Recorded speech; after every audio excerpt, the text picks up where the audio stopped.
우리 하나님 말씀 받겠습니다. 마가복음 7장 24절 말씀부터 37절 말씀까지를 봉독해 드리겠습니다. 예수께서 일어나사 거기를 떠나 두로 지방으로 가서 한 집에 들어가 아무도 모르게 하시려 하나 숨길 수 없더라. 이에 더러운 귀신 들린 어린 딸을 둔 한 여자가 예수의 소문을 듣고 와서 그 발 아래에 엎드리니 그 여자는 헬라인이요 스로보니게 족속이라 자기 딸에게서 귀신 쫓아내 주시기를 간구하거늘 예수께서 이르시되 자녀로 먼저 배불리 먹게 할지니 자녀의 떡을 취하여 개들에게 던짐이 마땅치 아니하니라. 여자가 대답하여 이르되 주여 올소이다마는 상 아래 개들도 아이들이 먹던 부스러기를 먹나이다. 예수께서 이르시되 이 말을 하였으니 돌아가라 귀신이 내 딸에게서 나갔느니라 하시매 여자가 집에 돌아가 본즉 아이가 침상에 누웠고 귀신이 나갔더라.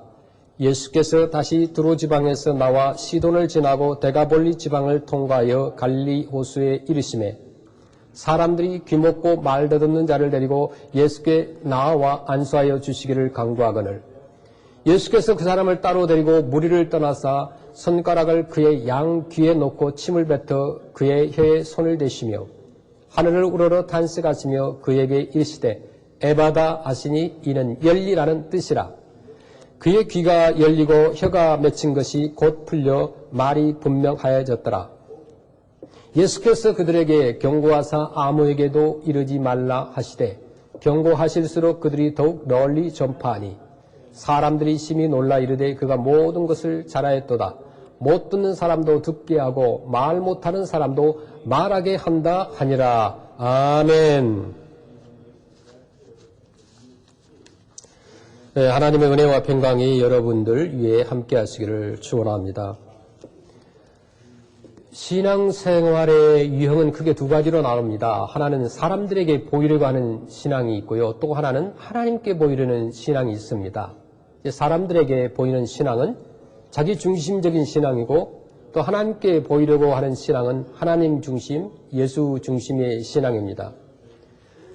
오늘 그 말씀을 보시면 예수님 주위에서 예수님을 향한 믿음이 가장 좋다고 하는 사람들이 있었는데 제자들이었습니다. 그 중에서도 대표적인 사람은 성경에 보면 베드로와 야고보와 요한이라고 말합니다. 가까이서 예수님을 모시고 그분의 말씀을 들었기 때문인데 그런데 우리가 이 복음서를 읽다 보면은 예수님이 자주 제자들에게 믿음이 적다라고 말씀하시는 것을 보게 됩니다. 그런가 하면 아주 대표적인 믿음이 크다고 칭찬받는 사람도 있었습니다. 그 본문에 나타나는 바로 수로보니게 여인과 또 말씀만으로 자신의 하인이 나을 것이라고 한 백부장도 마찬가지입니다. 누군가에게 치료를 부탁하려면 찾아와 달라고 해야 할 텐데 이 백부장은 주님의 말씀만으로도 나을 수 있다고 믿었습니다. 예수님을 절대적으로 믿었던 것입니다. 그래서 예수님께서는 그분을 보면서 이스라엘 사람 가운데서 내가 이만한 믿음을 보지 못했다라고 칭찬하셨습니다. 백부장은 이스라엘 사람이 아니었습니다. 로마에서 왔고 신앙의 배경도 전혀 없었습니다. 그렇지만 예수님께 큰 칭찬을 받았습니다. 그리고 본문에 나타난 수로보니게 여인에게 예수님은 네 믿음이 크도다 하시면서 그녀의 믿음대로 되리라고 말씀하셨어요. 그 여인은 자녀 때문에 예수님 앞에 나왔습니다. 예수님을 믿게 되는 동기는 사람마다 각각 다르지만은 자녀에 대한 안타까운 마음을 가지고 인간의 한계를 느끼면서 자녀를 위해서 기도하며 예수님 앞에 나오는 사람들이 오늘날 의외로 많습니다. 그들은 자식들의 문제를 끌어안고 예수님께 접근하는 과정에서 예수님에 대한 믿음을 가졌습니다. 예수님은 그들의 믿음을 크다고 칭찬하셨습니다. 두 사람 중 더 큰 믿음의 소유자는 수로보니게 여인이 아닌가 생각해 봅니다. 그 여인은 어떤 기적이나 대우나 은혜를 바라는 것이 아니었고 그녀의 대답처럼 부스러기라도 좋다고 했기 때문에 그렇습니다. 여러분 부스러기 은혜라는 말을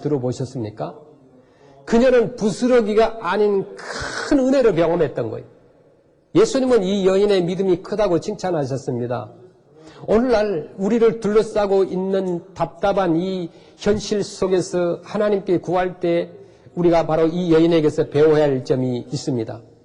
하나님의 은혜를 소망하는 사람마다 자신의 문제에 대한 응답을 구하는 사람마다 이 여인에게서 배울 점이 있다는 것입니다. 그것이 뭘까요? 큰 믿음이라는 거예요. 그렇다면 이 여인이 가지고 있었던 그 큰 믿음이 어떤 믿음이었느냐 이거예요. 그녀는 첫째, 환경을 극복한 믿음이었습니다. 환경을 이겼다는 거예요. 그 어려운 환경을 이겼고 예수님을 믿을 만한 좋은 조건이 없었음에도 불구하고 그녀는 주님을 믿었던 것입니다. 그녀에 대해서 26절에 그렇게 말씀합니다. 그 여자는 헬라인이요 수로보닉의 족속이라 자기 딸에게서 귀신 쫓아내 주시기를 간구하거늘. 누가복음에서는 이 여인을 가나안 여인이라고 표현했고요. 왜 이런 표현이 본문에 나왔을까? 그 당시의 사람들은, 이스라엘 사람들은 유대인이 아닌 모든 사람들을 통상적으로 헬라 사람이라고 불렀습니다. 그 헬라 문화가 가장 번성하던 시기였기 때문에 그런 거예요. 그래서 이스라엘 백성은 이 가운데서 독특한 자기 문화를 지키려고 했고 자신들을 제외한 모든 사람을 헬라 사람이라고 했던 거예요. 그렇지 않으면 가나안 사람이라고 불렀습니다. 그런데 본문에 보니까 이 여인이 수로보닉의 여인이었다라고 말합니다. 이 수로보닉의라는 말은 두 가지 단어가 합쳐진 말인데 시리아와 베니게라는 것이 단어가 합쳐진 것이 수로보닉입니다. 베니게는 페니키아를 말하고 시리아의 베니게 여인이었다는 것이죠. 그래서 이 사건이 발생한 지역이 어디냐 하면은 두코라는 지역이었는데 이 본문을 보면은 예수님이 두로로 가셨다 그렇게 말씀하죠. 두코. 두로는 갈릴리 바다 해안에 있는 곳으로 이스라엘 그 지경 밖에 있는 장소였습니다. 이 두로는 레바논에 속해 있었고 시돈과 비슷한 도시였는데 이스라엘과 이웃하고 있지만 아주 사이가 안 좋은 사이가 되었어요. 두로에는 유대인에 대한 적개심을 가지고 있는 사람들이 살고 있었고 이스라엘 사람들도 그들을 철저한 이방인의 땅, 어둠의 땅으로 생각을 했습니다. 그 이스라엘 사람들은 특별히 이방인에 대한 편견을 가지고 있었기 때문에 그 이방인을 부르는 최대의 모욕적 표현이 뭐냐면 개라는 표현을 썼습니다. 우리 한국 사람도 나쁘게 표현할 때 개라는 동물을 사용하잖아요. 이스라엘 사람들도 마찬가지예요. 예수는 왜 두로 지방에 그러면 가셨을까요? 본문의 사건에 이르기까지의 일련의 과정들을 보면 예수님은 이스라엘 땅에서 바리새인과 논쟁을 벌이고 그들과 싸웠으며 바리새인들은 예수님을 율법을 파괴하는 사람으로 간주를 했습니다. 핍박받고 논쟁하시던 예수님은 휴식이 필요했는지 모릅니다. 그래서 이스라엘 지경 밖으로 나가서 두로 지방으로 가신 것입니다. 그런데 뜻밖의 이 이방 지역에서 예수님을 믿고 신뢰하고 사랑하는 아름다운 믿음의 사람들을 만나게 됩니다. 이 사실은 예수님에게 있어서 정말 감격적이었을 것입니다. 이방인, 그들에게 전혀 신앙적인 배경은 없었지만은 그것이 신앙을 가질 수 없는 이유가 될 수는 없었습니다. 그렇기 때문에 오히려 더 순수한 신앙을 가졌는지 모릅니다. 지금도 전혀 신앙적인 배경이 없는 사람들의 믿음이 더 크고 또 모태 신앙을 가진 사람들에게 더 많은 문제가 있는 경우도 종종 봅니다. 또한 그녀가 가지고 있었던 불리한 조건은 성별이었어요. 여자는요, 그 당시에 이류의 인간으로 취급을 했습니다. 오늘날이야 남녀 평등하지만은 옛날에는 정말 유대인 남자들은 특별히 더 그랬습니다. 그래서 전에도 말씀드렸지만 아침에 일어나면 유대인들이 세 가지 기도를 한다고 그랬죠. 첫째는 유대인들은 자기가 유대인으로 태어난 것에 감사하고, 두 번째는 여자로 태어나지 않은 것에 대해서 감사하고, 세 번째는 노예가 아닌 자유인으로 태어난 것에 대해서 매일 그렇게 유대인들이 아침에 기도했다는 거예요. 얼마나 편견이 많았겠습니까? 내게 삶에 열등한 조건이나 무력함이 있지만은 내가 무력하기에 전능하신 하나님이 필요하지 않겠습니까? 나의 무지를 알기 때문에 모든 것을 아시는 그 하나님의 지혜가 더 필요한 것입니다. 통상적으로 사람들이 말하는 우리 그 삶의 인생의 불리한 조건이 반드시 신앙의 불리한 조건은 아닙니다. 내가 연약하기 때문에 하나님의 치유를 바라는 것이고 주님 앞에 나왔다면 내 인생의 불리한 조건이 주님을 만나게 되는 은혜의 통로가 된다는 거예요. 그런 의미에서 이 여인은 불리한 조건을 극복하고 믿음에 도달한 사람이었습니다. 불리한 조건을 극복한 믿음, 여기에 그녀에게서 배워야 하는 믿음의 한 모습이 있는 것입니다. 두 번째, 그녀의 믿음, 큰 믿음이라고 하는 것은 거절했지만 그것을 극복한 믿음을 가졌습니다. 마가복음 7장 26절에 보시면 그 여자는 헬라인이요 스로보니게 족속이라 자기 딸에게서 귀신 쫓아내 주시기를 강구하거늘, 이렇게 자기 딸에게 귀신이 들렸는데 쫓아내달라고 강구하죠, 예수님께. 그러자 예수님께서 이르시되 자녀로 먼저 배불리 먹게 할지니 자녀의 떡을 취하여 개들에게 던지기 마땅치 아니하니라. 정말 모욕에 가까운 예수님의 거절이었어요. 어떤 사람들은 이 말씀을 보고 예수님께서도 또 어떤 사람에 대한 편견을 가지고 계시지 않았나라고 생각을 할 수도 있습니다. 그러나 이것은 편견이 아닙니다. 편견의 특성은 오래 갑니다. 편견은 쉽게 깨지지 않습니다. 예수님이 편견을 가지고 계셨다고 한다면, 이방인과 여인에 관한 편견이 있었다면 아마 이 조금 후에 완전히 말을 바꾸고 그녀를 칭찬하시지는 않았다는 것입니다. 이것이 편견이 아니라는 것, 그것은 뭐였을까요? 테스트했다는 거예요. 주님께서는 이 여인이 어떻게 반응하나 시험하셨던 것입니다. 예수님은 이 여인의 순수한 믿음을 테스트하고 싶어 하셨습니다. 우리 인생이라고 하는 것은, 삶이라고 하는 것은 시험의 나날이 있습니다. 테스트입니다. 날마다 살아가는 모습을 하나님께서 지켜보고 계시는데, 생각하면 참 무서운 일이죠. 내 행동 하나하나, 말 한마디 한마디가 모두 테스트 받고 있다고 생각해 보세요. 우리 사람이 사람의 눈을 피할 수는 있어요. 그러나 전능하신 하나님의 눈을 피할 수는 없습니다. 사건과 사람 앞에 어떻게 반응하는가가 주님께서 모두 다 바라보고 계시는 거예요. 그래서 본문의 사건을 통해서 주님은 이 여인의 믿음이 드러나는 장을 제공하고 계십니다. 여인은 주님의 시험에 합격을 했습니다. 마태복음을 보면은 처음에 예수님이 한마디도 대답하지 아니하셨다고 되어 있습니다. 때때로 우리가 도와달라고 주님 앞에 기도할 때 주님께서 응답하지 않는다고, 또 거절하셨다고 느낄 때가 있습니다. 그리고 스스로 자신을 저주하면서 신앙의 길에서 후퇴합니다. 그것은 우리가 참된 믿음을 갖지 못했다는 구체적인 증거일 수도 있습니다. 믿음은 지속성이 중요합니다. 지속적으로 우리가 계속하여서 하나님을 향하여 나아가는 것. 우리가 한 번 기도해서 응답이 오면은 또 믿고, 그렇지 않으면 안 믿는다는 것은 믿음이 아닌 흥정입니다.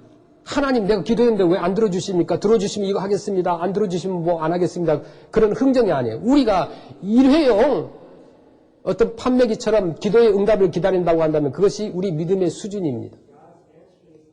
내가 하나님을 믿는다는 것은 어떤 상황에서도 계속 믿는 거예요. 그것이 어렵든 행복하든 상관없이 어떤 상황에서도 계속해서 기도하고 믿는 겁니다.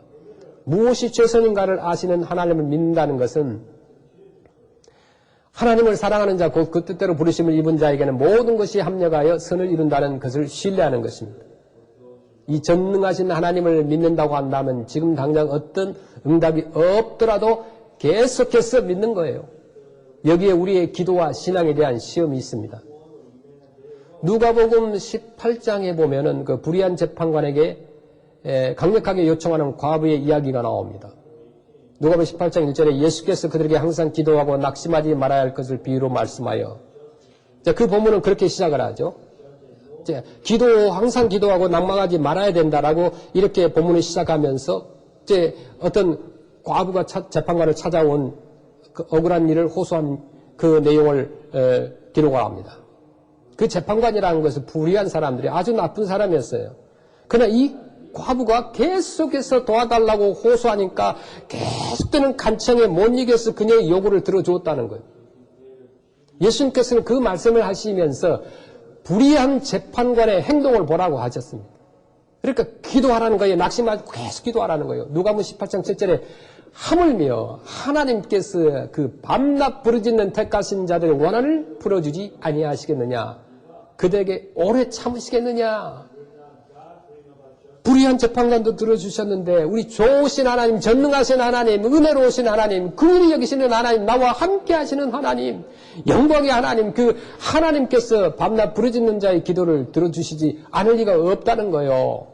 그리고 이 말씀에 더하여서 누가복음 18장 8절에 내가 너희에게 이르노니 속히 그 원한을 풀어주시리라. 그러나 인자가 올 때에 세상에서 믿음을 보겠느냐 하시니라. 주님은 믿음을 매개처하여 응답하십니다. 여기서 말하는 믿음이란 지속적인 신뢰를 뜻합니다. 인격적인 신뢰를 말하는 것입니다. 하늘의 어둡고 응답에 대한 어떤 사인이 없을 때 하나님조차 침묵하고 나를 버리신 것 같을 때에 중요한 것은 그때에도 하나님을 신뢰한다는 거예요. 이렇게 힘겨울 때 필요한 것이 뭐냐? 믿음이라는 거예요. 지속적인 신뢰, 그분만을 믿는 믿음. 신앙인에게는 상대방이 뭐라고 하든 포기하지 않고 오래 참는 우직함이 필요합니다. 그리고 하나님께서 계속해서 끈질기게 하나님께서는 구하기를 원하는 거예요. 그럴 때 주님께서는 응답하신 줄로 믿습니다. 거절하시는 것 같지만 주님은 우리를 거절하시지 않으셔요. 거절하시는 것 같은 그 뒤에 미소를 지으십니다. 그렇게 하신 주님의 진정한 의도를 우리가 파악해야 되는데 냉소적인 거절을 극복할 수 있었던 믿음, 그것이 이 여인의 믿음이었던 것입니다. 주님께서 세 번째 그 여인이 가지고 있던 큰 믿음이 뭐냐면 주님만 의지했다는 거예요. 마가복음 10장 28절에 여자가 대답하여 이르되 주여 올소이다마는 상 아래 개들도 아이들이 먹던 부스러기를 먹나이다. 얼마나 재치 있는 말입니까? 때때로 주님 앞에 나오려면 우리가 자존심을 극복해야 됩니다. 주님 앞에 은혜를 받기 위해서는 이렇게 자신을 낮추어야 합니다. 여인의 마음 바탕에는 이미 주님에 대한 진정한 신뢰가 있었습니다. 그녀는 예수님을 주여라고 불렀어요. 예수님이 주인이라는 어떤 믿음이 그 마음속에 있었던 것입니다. 예수님을 자기 삶의 주인, 자신의 메시아로 불렀습니다. 똑같은 말씀이 마태복음에 보면 주 다윗의 자손이여 불쌍히 여기소서라고 기록하고 있습니다. 다윗의 자손이라는 것은 메시아를 말하죠. 그녀에게는 예수님이 메시아라는 믿음이 있었던 것입니다. 그리고 이 여인은 성경을 잘 알고 있었던 것입니다.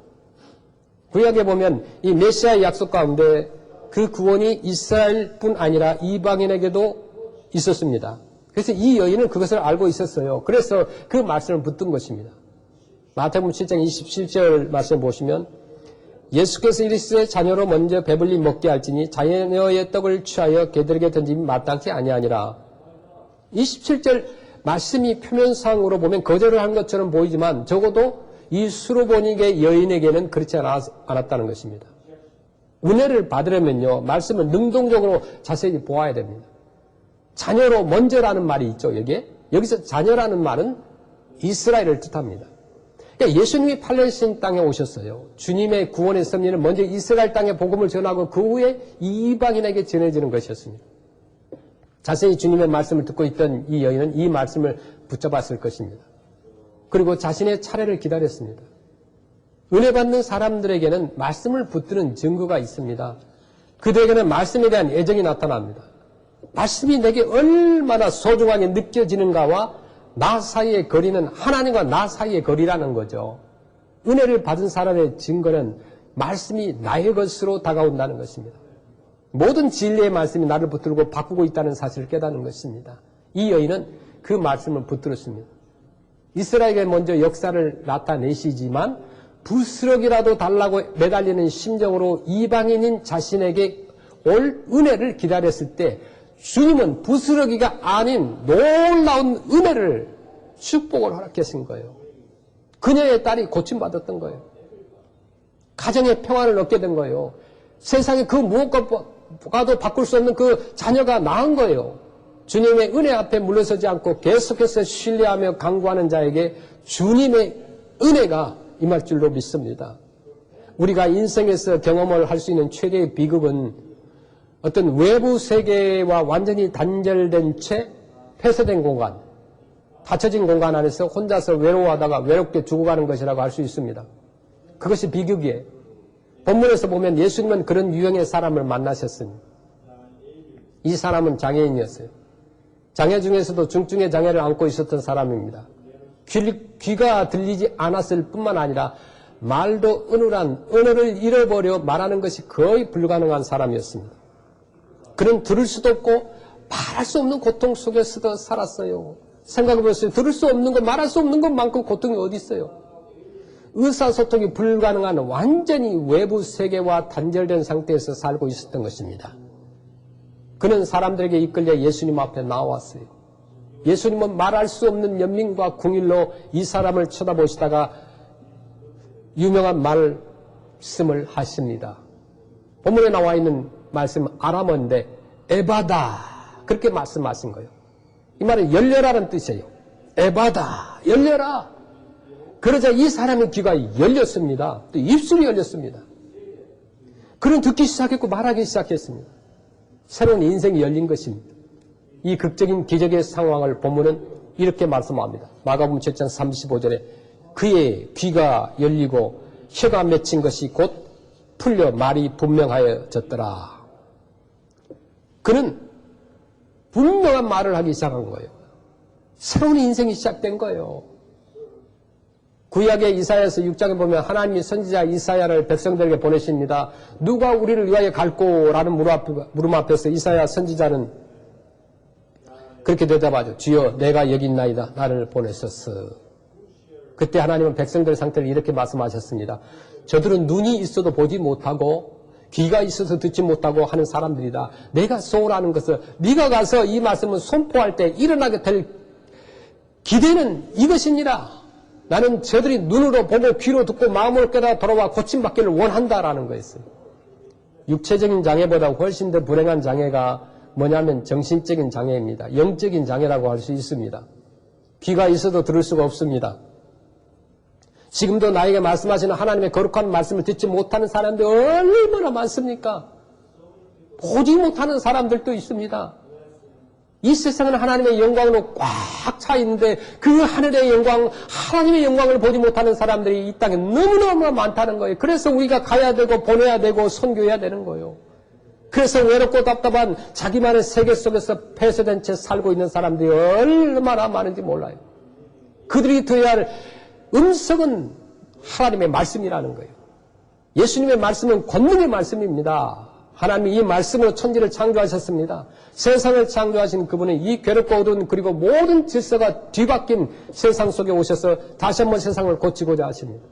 치유하고자 하시는 거예요. 예수님은 세상을 창조했던 동일한 말씀의 권능으로 이 사람을 향해서 그렇게 말씀하셨던 거예요. 에바다 열려라. 그게 열린 거예요. 귀가 열리고 눈이 열렸던 거예요. 가슴이 열렸어요. 새로운 인생이 시작된 겁니다. 기적이 일어난 겁니다. 우리 주변에는 이렇게 귀가 열리고 마음이 열려야 되는 수많은 인생들이 있습니다. 그들 아직도 열리지 못하고 닫혀진 세계 안에서 괴롭게 외로워하면서 살아가는 우리 이웃과 친구들이 얼마나 많습니까? 그들을 우리가 어떻게 도울 수 있을까요?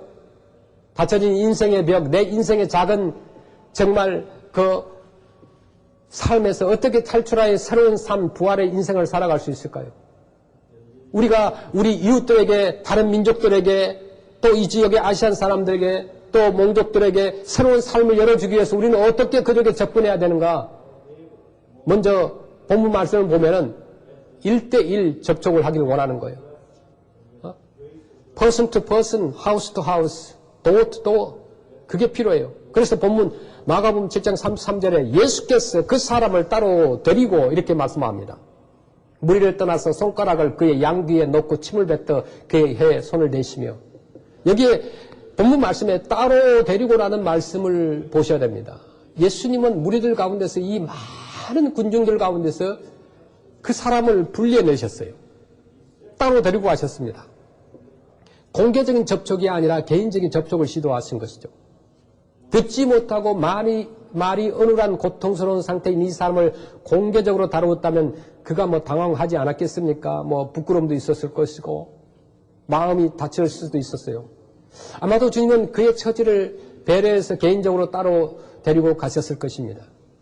그의 처지를 깊이 아시고 개인적으로 접근해 가신 예수님의 그 방법을 우리가 좀 배워야 되는 거예요. 그리고 드디어 치유가 시작됩니다. 어떻게 치유하셨어요?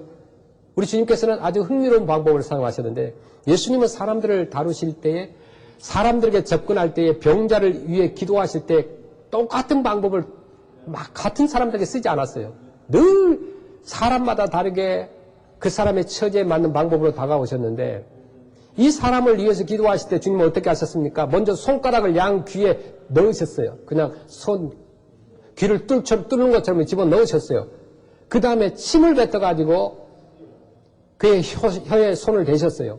침을 뱉었어요. 그렇게 기록되어 있죠? 그냥 침을 그냥 확 뱉은 거예요. 그 예수 그리스도의 사랑 속에 그분의 친절 속에 그분의 구체적인 만지심 속에서 이 사랑은 주님을 향한 어떤 기대감을 가졌을 것이에요. 이같이 주님은 각 사람에게 꼭 필요한 방법으로 개인적인 관심 속에서 개인적으로 필요한 처방을 가지고 접근하셨다는 거예요. 한 사람 한 사람을 향한 우리 주님의 개인적인 관심을 우리가 볼 수 있습니다. 성경은 예수님을 세상의 빛이라고 말씀합니다. 그러나 막연한 세상의 빛이 아닙니다. 추상적으로 그냥 세상의 빛이라고 선포되신 분이 아니에요. 요한복음 1장 9절 말씀 보시면 참 빛 곧 세상에 와서 각 사람에게 비추는 빛이 있었나니 이렇게 말씀합니다. 우리 한 사람 한 사람에게 비추는 참 빛이라는 거예요. 우리 주님께서는 개인적인 관심을 가지고 한 사람 한 사람에게 다가오십니다. 나의 처지를 아시고 나의 갈등을 아시고 나의 고민을 아시고 나의 눈물을 아시고 나의 좌절을 아시고 내가 숨기고 있는 나만의 비밀과 연민과 두려움과 불안을 아시는 그 주님은 개인적으로 다가오셔서 내 이름을 부르신다는 거예요. 복음서를 읽을 때마다 늘 마음에 감동이 되는 것은 예수님이 사람들을 그 사람 각각의 이름을 부르고 있다는 사실이에요. 이름으로 불러요. 요한복음 10장에 보면은 문지기는 이제 그를 위하여 문을 열고 양은 그의 음성을 듣나니 그가 자기 양의 이름을 각각 불러 인도하여 내느니라 이렇게 말씀하죠. 선한 목자 되신 우리 주님이 양의 이름을 각각 불러 인도하여 낸다고 했습니다. 이름이라고 하는 것은 원래 사람들에게 붙여 있죠. 또 개나 고양이와 같은 애완동물에게도 붙여집니다. 그런데 당시에 팔레스타인들에게는 양들에게 이름을 각각 붙였어요. 그리고 목자는 양 한 마리 한 마리 이름을 부르면 그 양이 목자의 음성을 듣고 나옵니다. 성경에는 주님이 직접 이름을 부르시는 장면이 성경에는 많이 나와요. 삭개오야, 뽕나무 위에 올라가 있는 삭개를 부를 때 그렇게 불렀죠. 삭개오야 내려와라. 너 거기 있으니 내려와라. 그렇게 하지 않았어요. 삭개오야 내려와라. 마리아야, 마르다야. 예수님의 사랑하는 친구였던 나사로가 세상을 떠났습니다. 그의 죽음 앞에서 예수님은 아픈 가슴으로 그 나사로의 이름을 불렀던 거예요.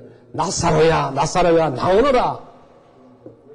예수님은 친구의 죽음을 계기로 부활에 대한 위대한 가르침을 위해서 무덤을 보면서 그렇게 부르십니다. 나사로야, 나오너라. 생각해 보세요. 나사로야, 나오너라 이렇게 부르지 않았다고 한다면 어떻게 됐겠어요? 송장아, 나오너라. 그렇게 했다면 볼만했을 거 아니겠습니까? 죽어있던 송장들이 그 주변에 무덤에서 다 일어났을 거예요. 그러나 아직은 부활의 시간이 아니었기에 주님은 한 사람만 살려내고자 하셨던 것입니다. 그래서 그의 이름을 불렀어요. 나사로야, 내 처지, 내 절망, 내 고독, 내 눈물, 내 아픔을 아시고 나에게 가장 합당한 방법으로 다가오시면서 내 이름을 부르시는 주님이십니다. 그 주님은 나를 고치실 수 있는 분이에요. 내 이웃을 고치실 수 있는 분이고 여러분을 고칩니다. 내 이웃들의 주님을 만나 그들의 인생이 세워지는 경험을 할 수 있도록 우리가 그 예수 그리스도를 전하는 것이 필요해요. 나도 주님처럼 그들에게 개인적으로 다가가는 것이 필요합니다. 주님이 그들에게 개인적인 관심과 사랑을 갖고 계신다는 것을 알릴 필요가 있습니다. 기적은 거기서부터 시작되는 거예요. 이웃들의 눈이 열리고 귀가 열리고 그들의 세상이 새로워지는 위대한 기적을 소망하십니까? 그렇다면 개인적인 접촉을 시도해야 돼요. 지난주에도 라면을 가지고 우리 아이들 집을 방문했습니다. 그 한 사람 한 사람 집을 방문해서 가까이 가지는 못하지만 멀리서 기도하고 또 안녕이라고 말하고 잘 지내는가 서로 기도하고 그렇게 있었습니다. 계속해서 교회를 못 나와도 그들에게 접촉을 하고 또 그들을 관심을 갖는 것이 필요하다는 것이. 이웃들에게 새로운 삶을 열어주기 위해서 우리가 주님의 도움을 구해야 된다는 거예요. 마가복음 7장 34절에 하늘을 우러러 탄식하시며 그에게 이르시되 에바다 하신 이는 열리라는 뜻이라. 예수님은 하늘을 우러러 보셨습니다. 하나님의 도우심을 구했다는 말이죠. 우리 사람들은 보통 기도할 때 고개를 숙이고 눈을 감는 습관이 있습니다. 우리 기독교 전통에 언제부터 그렇게 되었는지 모르지만은 집중한다는 차원에서는 좋은 것입니다. 그것이 기도의 그러나 유일한 형태가 아니라는 거예요. 꼭 눈을 감고 무릎을 꿇고 두 손을 모아야만 기도인가? 그렇게 하면 좋겠지만은 이 성경에 보면은 기도할 때 고개를 숙이고 눈을 감았다는 표현이 사실은 없습니다.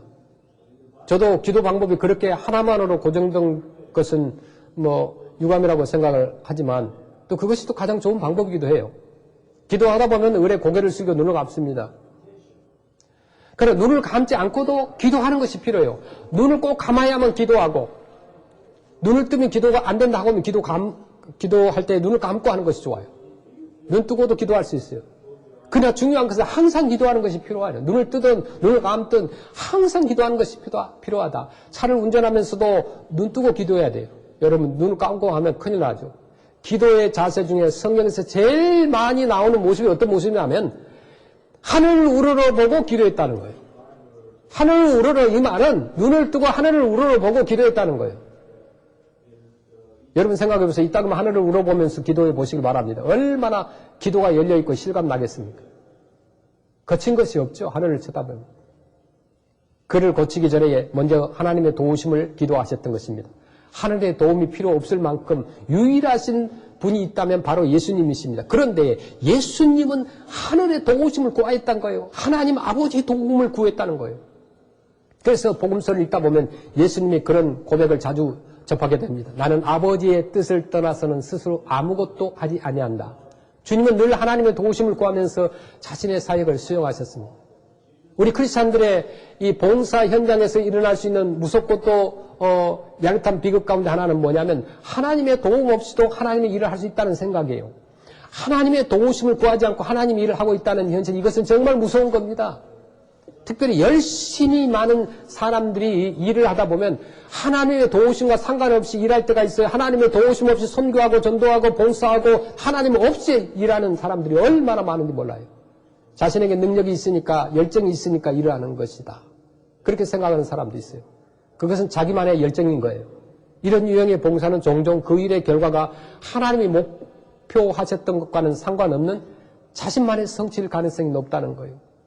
신앙생활하면서 봉사를 하는 분들일수록 더 필요한 것이 뭐냐 하면 제대로 드리는 예배라고 생각합니다. 그래서 한 번 드리는 예배라도 제대로 드려야 되는 거예요. 기도하면서 봉사해야 됩니다. 주님을 바라보면서 봉사하고 예배를 드리면 힘을 얻지 않습니까? 기도하면 새로운 힘이 주어집니다. 그 힘과 지혜와 능력을 가지고 봉사하면 지치지 않습니다. 그리고 하나님이 기뻐하신 태도로 봉사할 수가 있습니다. 봉사하는 사람일수록, 선교하는 사람일수록, 중요한 일을 하는 사람일수록 하나님의 도우심을 지속적으로 바라본다는 것이 너무나 중요하다는 거예요. 하나님의 도움 없이도 하나님의 일을 할 수 있다고 하는 이 비극적인 생각에 빠지지 말아야 됩니다. 하늘의 도우심을 바라보시길 바랍니다. 하나님의 도움을 필요로 하지 않을 수 있었던 유일한 분, 그럼에도 불구하고 하늘을 향해서 도우심 구하면서 이웃에게 접근하신 그 예수 그리스도를 바라보아야 돼요. 주변에 도움의 손길이 필요한 사람들이 얼마나 많습니까? 특별히 어려운 지금 이 시대에 도움이 필요한 사람이 너무나 많습니다. 지난주에 라면을 나눠주면서도 사실 그 아파트 단지에 다 나눠주고 싶었어요. 교회를 나오든 안 나오든. 그런데 부족하니까 나눠줄 수가 없었어요. 작은 것이지만 도움이 필요한 그 사람들에게 나눠주면서 기도하는 것을 얼마나 좋아하는지 몰라요. 내 힘과 내 자원과 내 정성만 가지고 일하다 보면 조금 하다가 지쳐버립니다. 우리는 먼저 하늘에 계시는 아버지 앞으로 나와야 됩니다. 고개를 들어 하늘을 바라보시길 바랍니다. 그리고 하나님의 도우심을 구하시길 바랍니다. 새로운 능력이 임하실 것이에요. 용솟음 치는 능력을 경험하실 거예요. 그 능력의 기쁨으로 우리 이웃들을 섬기시길 바랍니다. 그러면 기적이 일어나게 되는 거예요. 세 번째, 그 여인이 가지고 있는 큰 믿음이라는 것은 뭐냐면 우리 이웃의 삶에 공감했다는 거예요. 마가복음 7장 34절에 보니까 하늘을 우러러 탄식하시며 그에게 이르시되 에바다 하시니 이는 열리라는 뜻이라 이렇게 말씀합니다. 하늘을 우러러 다음에 무슨 단어가 나옵니까? 하늘을 우러러 탄식하시며. 이것은 그 필립스 영어 성경에는 탄식을 그냥 탄식이 아니라 아주 깊은 탄식, deep sigh. 뭐 NIV도 똑같이 그렇게 기록하고 있는데요. 예수님은 그냥 탄식이 아니라 아주 깊은 탄식을 하신 거예요. 상대방의 아픔을 자신의 아픔으로 느끼신 거예요. 우리는 여기서 상대방의 아픔을 공감하면서 상대방과 동일시하시는 그 예수 그리스도의 모습을 보아야 되는 거예요. 배워야 되는 거예요. 듣지 못하는 아픔, 제대로 말할 수 없는 고통으로 얼마나 괴로워했을까요? 주변 사람들에게 무시당하고 조롱당하는 아픔이 얼마나 심했을까요? 견딜 수 없는 고독과 소외와 단절의 아픔 등을 주님은 자신의 아픔처럼 함께 느끼면서 한숨을 내쉬고 공감했던 거예요. 탄식하신 거예요. 눈물을 흘리셨을지도 모릅니다. 탈무드에 이런 유명한 말이 있습니다. 이웃들과 고통을 더불어 함께 느낄 수가 있을 때 비로소 우리는 이웃의 고통을 치료하는 도구로 쓰임받을 수 있다. 중요한 말이죠. 우리가 이웃들의 고통과 더불어 함께 그 고통을 느낄 때에 비로소 우리는 이웃의 고통을 치료하는 도구로 쓰임받을 수 있다는 거예요. 우리가 이제도 아시안 사람들을, 몽 사람들을 전도하기 위해서 중요한 것은 그들과 공감대를 이루는 것이다. 함께하는 것이. 예수님이 이 사람들을 효과적으로 치유할 수 있었던 그 권능과 기적은 물론 하나님이셨기 때문에 할 수 있었지만 또 하나는 예수님께서는 그 이웃들과 공감의 마음이 있었다는 거예요. 히브리서 4장 15절에 우리에게 있는 대제사장은 우리의 연약함을 동정하지 못하실 이가 아니요 모든 일에 우리와 똑같이 시험을 받으신 이로되 죄는 없으시니라. 본문에서 예수님을 말씀하면서 우리에게 있는 대제사장이라고 말씀합니다. 대제사장 예수 그리스도는 우리의 연약함을 동정하지 아니하는 자가 아니요 이중 부정을 하고 있죠. 다시 말하면 우리와 더불어서 연약함을 함께 동정하신다는 말씀입니다. 그런데 이 동정이라는 단어를 영어 성경에 보면 sympathy라고 나오죠. 동정한다는 뜻이죠. 동정의 본래 뜻은 뭐냐면 함께 느낀다는 거예요. 더불어 같이 느낀다는 거예요. 그게 동정입니다. 저들은 불쌍해. 그러면서 그냥 지나친 것이 아니에요. 내가 그 고통을 함께 느끼는 거예요. 예수님은 우리의 고통을 함께 느끼십니다. 우리의 좌절을 아십니다. 우리의 분노를 아시고 고민을 아시는 거예요. 우리의 속상함을 아시는 거예요. 나의 고통, 나의 눈물을 아시는 분입니다. 나의 방황을 아십니다. 나의 답답함을 아세요. 나의 억울함을 아십니다. 견딜 수 없는 나의 부끄러움을 아십니다. 나의 무기력함을 아십니다. 나의 어쩔 수 없는 좌절을 그 예수 그리스도는 이해하시는 거예요. 그래서 그분은 우리를 고칠 수 있다는 거예요. 살며 사랑하며 병우회라는 그 책의 저자인 심리학자 레오 버스카 글리아의 글에 그런 이야기가 나옵니다. 어느 할아버지가 암 진단을 받았어요. 이 할아버지는 암 진단을 받은 날부터 그때부터 갑자기 성격이 난폭해져서 가족도 친구도 카운셀러도 만나려고 하지 않았습니다. 아무 만나지 않고 문을 닫았습니다. 그런데 어느 날 그 동네에 한 소년이 할아버지가 암에 걸려서 아프다는 소식을 듣고 할아버지를 잠시 만나자고 했어요. 그 사람들은 할아버지가 난폭하게 또 말을 하면 어쩌나 그 아이가 상처를 받으면 어떻게 하나 고민을 했는데 그 아이가 할아버지에 들어가는 거예요. 들어가는데 어떤 사람보다도 오랫동안 할아버지하고 이야기를 하고 나오는 거예요. 그래서 그 할아버지를 만나고 나온 소년에게 사람들이 물었습니다. 야, 너는 어떻게 했길래 그 할아버지가 다른 사람들에게 다 문을 닫고 있는데 너에게 마음의 문을 열고 그렇게 오랫동안 대화를 했느냐? 그렇게 물었어요. 그때 그 소년이 대답을 했어요. 네, 할아버지가 고민을 이야기할 때 저는 들어줬고요. 눈물을 흘릴 때 같이 울어주기만 했습니다. 이 말은 무슨 말일까요? 대화 가운데 그 소년과 할아버지가 공감이 되었다는 거예요. 마음이 열리고 태도가 바뀌게 되더라는 거예요. 우리가 공감할 때 그 아픔을 함께 느낄 때 치유의 능력이 솟아납니다. 우리가 선교를 하다 보면은 이 지역에 아픈 우리 아시안 사람들 많아요. 또 특별히 우리 몽족 사람들 아프신 분들 굉장히 많아요. 여러 가지 고생을 해서 아프시기도 하고 연세 들어서 아프시기도 하죠. 그래서 우리가 토요일 날 우리 클리닉을 열어서 그분들 도와주지만은 그분들이 가끔 저에게 기도해 주세요라고 부탁을 합니다. 어떤 때는 제가 너무 피곤하고 바쁘니까 기도해달라고 하면 부탁을 받고 기도를 안 할 수 없으니까 형식적으로 기도할 때가 있어요. 그렇게 기도를 하고 나면 틀림없이 전혀 안 나아요. 반응도 없어요. 아무 일도 일어나지 않습니다. 그런데 제 마음에 여유가 생길 때 어떤 기도 부탁에도 정중하게 마음으로 반응을 할 때 같이 아파하면서 같은 심정으로 붙잡고 기도를 합니다. 그러면 거의 틀림없이 그분들에게 변화가 일어납니다. 치유 역사가 일어납니다. 이웃의 아픔을 공감한다는 것이 얼마나 중요한지 모릅니다. 왜 십자가가 능력이라고 고백할 수 있습니까? 거기에서 우리의 허물과 죄를 담당하신 그 예수 그리스도, 그분께서 그렇게 죽어야 할 필요가 없고 그렇게 고통을 받아야 할 필요가 전혀 없는 분이 세상에서 가장 극악한 죄인의 모습으로 매달려 가장 처참한 고통을 받으시고 가장 처절한 외로움과 배신을 경험하면서 내가 목마르다 엘리 엘리 라마 사박다니 고통하고 그렇게 부르짖으면서 십자가에서 돌아가셨기 때문에 그렇습니다. 십자가는 우리의 고통과 우리의 오해받음과 우리의 배신, 우리의 눈물과 우리 죄악의 치욕과 부끄러움을 이해하십니다. 그렇게 내 죄를 담당하시고 보배로운 피를 쏟아내신 바로 예수 그리스도 때문에 십자가 앞에 오는 사람을 우리 주님은 구원하실 수 있는 거요. 십자가는 구원입니다. 십자가는 능력입니다. 십자가는 위로입니다. 십자가는 소망입니다. 에바다. 지금 이 음성을 들어야 할 사람들이 얼마나 많습니까? 닫힌 공간에서 외롭고 괴롭고 고통스러워하는 그들은 주님은 아시는 거예요. 우리가 살고 있는 지금 이 도시에 지금도 복음에 목말라는 사람들이 너무나 많습니다. 선교를 가야 할 곳이 너무나 많습니다. 전도나 선교의 속도보다도 복음을 전하는 속도보다도 불신자의 증가 속도가 훨씬 빠르다는 것을 알아야 돼요. 긴급합니다. 주님은 우리의 이웃과 불신자들과 친구들과 여러분의 마음속 깊은 고통까지도 어루만지시기를 원하십니다. 그리고 지금 이 시간도 말씀하십니다. 내 닫힌 마음과 세계가 열릴지어다. 에바다 열릴지어다. 하나님의 능력과 사랑이 임할지어다. 하나님의 구원이 임할지어다. 에바다. 이 말씀이 우리에게 새로운 세상을 열어줄 것입니다.